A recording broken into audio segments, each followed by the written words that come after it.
মাইনষে কয় কচুতে বলে গলা ধরে। আচ্ছা, কচুতে আবার গলা ধরে কেমনে কোন তো আপনারা? কচুতে তো গলা চুলকায়। আসসালামু আলাইকুম, আপনারা সবাই কেমন আছেন? আশা করি ভালো আছেন। মই কিন্তু বেমালা ভালো আছি। মই আজকে চিংড়ি মাছ দিয়ে কচুর লতি রানবো আর আপনাগুলোকে কিছু টিপস শেয়ার করবো, যেগুলো ফলো করলে আপনাকে আর কচুতে গলা ধরবে না, থুক্কা গলা চুলকাইবে না।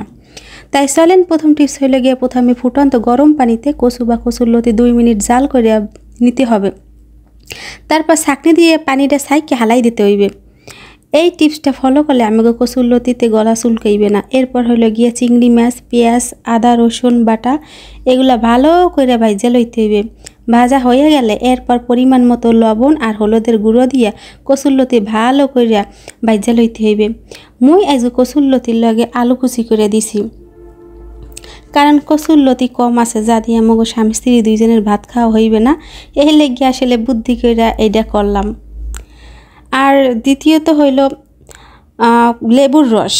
লেবুর রস যদি কচুর লতি ভাজেন বা রান্না করেন, যাই করেন না কেন, ওই সময় যদি লেবুর রসটা ব্যবহার করেন, অর্থাৎ একটুখানি লেবুর রস দিলেই যথেষ্ট।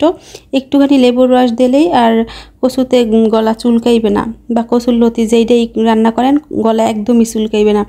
এইভাবে আপনারা একদিন রান্না করে দেখেন। মোর এই ছোটো ছোটো টিপসগুলো যদি ফলো করেন, দেখবেন কচুর লতিতে আপনাকে গলা চুলকাইবে না। তাই অবশ্যই আপনারা একদিন এইভাবে রান্না করবেন আর মনে কমেন্ট করে জানাইবেন। তাই আপনারা সবাই ভালো থাকেন। আল্লাহ হাফেজ।